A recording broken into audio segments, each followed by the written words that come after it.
Hayat, hem içeri hem de dışarıya doğru uçsuz bucaksız bir enerji bütünü.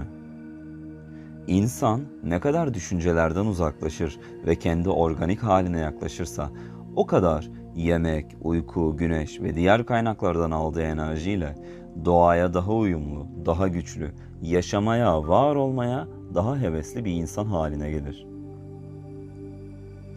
Geçen videoda başlangıç seviyesi ilk basamak olarak bedeni ve zihni fark et demiştim. Bu videoda bu konuyu biraz açalım. Enerji saftır. Enerji, erkeğin zihni ve bedeni içinden geçtiğinde eril, kadının zihni ve bedeni içinden geçtiği zaman dişil enerji kendini gösterir.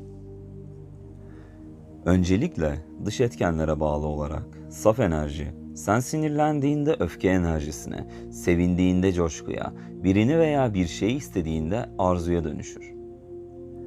Her iki cinste de içsel enerjiyle, her şeyle nasıl da istediğin gibi oynayabileceğini ve istersen değiştirebileceğini göstereceğim. Geleceğini istediğin gibi oluşturmanın en güçlü yolu, bilinen eski düşünce ve olaylarla geleceğe bakmak ve gerçekler bunlar deyip kabullenip kendine göre modifiye etmek değil. Her gün buna belli bir zaman ayır. Instagram'a her girdiğinde fark et. YouTube'u her açtığında aklına gelsin.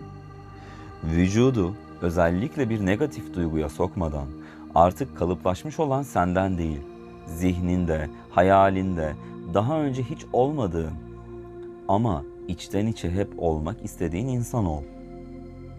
Zihninde o anları yaşa. Hayatında olmasını istediğin insanların özelliklerini, sana karşı davranış ve tavırlarını ve senin onlara nasıl davrandığını kafanda tasvir et. Ya da nasıl bir insan olduğunu, önce kendin için ve sonra sevdiğin insanlar için yaşadığını, gerçekten nelerden hoşlandığını ve hoşlandığın şeylere yapmaya vaktin ve enerjin olduğunu zihnen hayal et. Ve bunu her gün tekrarla. Bir tiyatro sanatçısı gibi zihninde olmasını istediğin olayların provasını yap. Ve o an tamamen anda ol. Etraftaki nesnelerin de farkında ol. Yani tamamen hayalin içine girme. Hayali al, gerçeğin içine getir. Şu an tek gerçek andır. Olmak istediğin insanı şu anda olduğunu bilerek hayal et. Tıpkı rüya gördüğümüzde çok yoğun duygulara girdiğimiz gibi, beyin gerçekle hayalin arasındaki farkı anlayamadığı için sanki gerçekten oluyormuş gibi nöronlar arasında yeni bağlantılar kurmaya başlar. Başta bacaklarında ve karnında kasılma meydana gelebilir. Sen devam et. Zamanla rahatlama oluşacaktır. Artık olayların seni eskisi kadar etkilemediğini fark edeceksin ve insanlara ve olaylara karşı çok daha toleranslı olacaksın. Kendin olduğunda bağırsak floran düzelmeye başladığından dolayı artık daha güzel bir fiziğe sahipsin.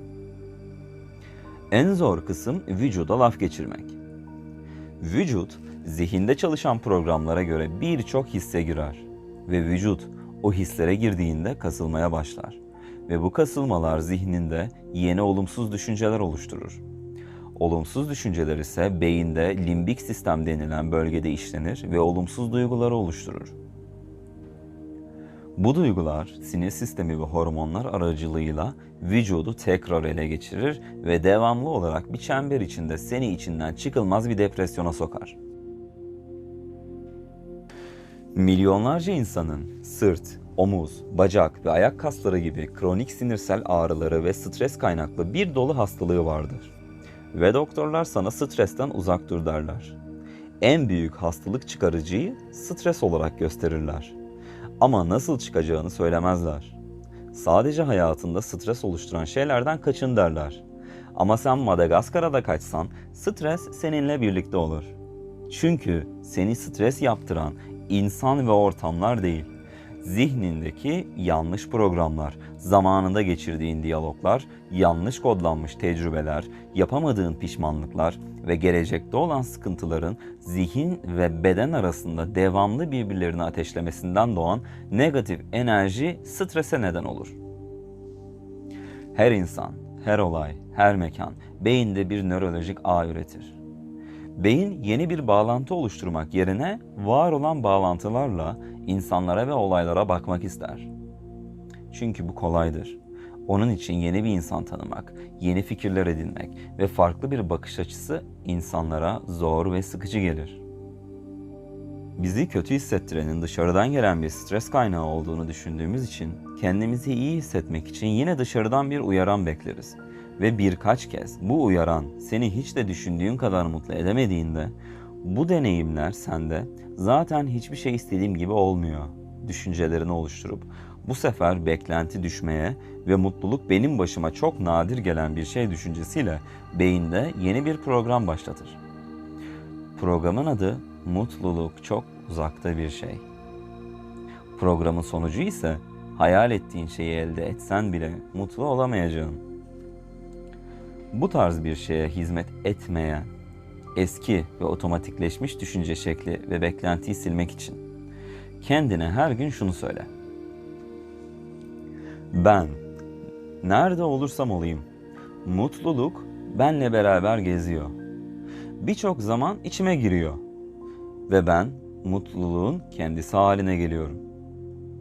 Evdeysem mutluluk burada. Bir insanla konuşuyorsam o insan ne kadar negatif olsa da bu sorun değil. Ben mutluluğun kendisiyim. İnsanların çoğu beni mutlu et diye dilenci gibi birbirlerine ellerini açarlar. Çiftler birbirlerine ilgi, sevgi, güven, cinsellik doyumu gibi hisler için ellerini açar ve eğer bir taraf çocukluğunda bunların eksikliğiyle büyüdüyse ellerini daha çok açacak ve karşılığında başka şeyler verecektir. Bu bir alışveriş haline döner. Ve eğer çiftlerden biri diğerinden verdiği kadarını alamazsa başka bir eş seçimi içten içe vurmaya başlar. Bir gün hangi hal ve hareketleri korkmadan göstermek istiyorsun? Hangi insan olmak istiyorsun? Yapmacık olarak değil, tam olarak kendinin en iyi versiyonunu ortaya çıkar. Şurada da şunu söyledim ama yanlış anlaşılmamışımdır umarım. Ya da şunu söyleyemiyorum. Programı zihinde çalışıyorsa insanları artık önemseme. Başarmış insanların çoğu insanları önemsemedi. Eğer insanların sözleri sana batıyor ve seni aşağı çekiyorsa onların et, kemik, kan, duygu ve zihinlerindeki nöron sayıları olarak görebilirsin. Bazılarının zihinlerindeki kimyasallar sana cephe almış, bazılarının kimyasalları da seni seviyor gibi görünebilir. Güneş gibi ol. Güneş kendisidir. Ve bazı bölgelerde yaşayan insanlar ona küfrederken bazı insanlar aşık olur. Ve onu ararlar. Ama güneşin umurunda olmaz. O kendisi gibi var olmaya devam eder. Sabittir. Kendi varlığına kök salmıştır. Düşünceler arasındaki boşluklarda hayat kendisini gösterir. Aslında sadece hayat var. Sen yoksun. Biz sahte bir ayrım yaparız. Hayat ve ben. Bu ayrım tıpkı portakalın içindeki içi su dolu tek bir kapsülün ben ve portakal diye kendisini ayırmasına benzer. Hayat tek bir organik bütündür. Kendinin en iyi versiyonunu ortaya çıkar. Bilinçaltının hangi programları açık bunu fark et.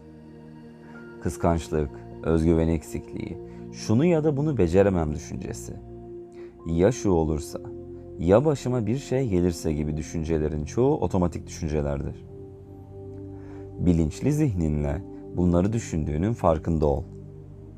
Ve suçluluk duymadan bunları önce kabul et, sonra izle.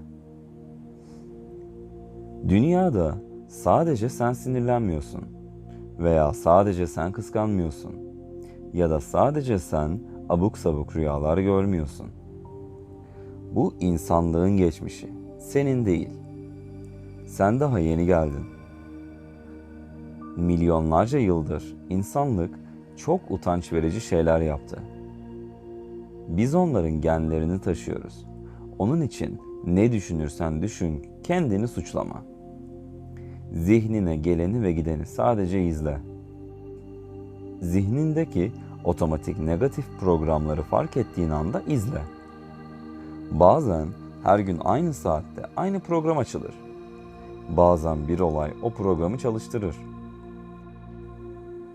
Programlar birbirlerinin üzerine biner. Ve bazen aynı anda birçok otomatik negatif düşünce programı aynı anda zihnimizdedir.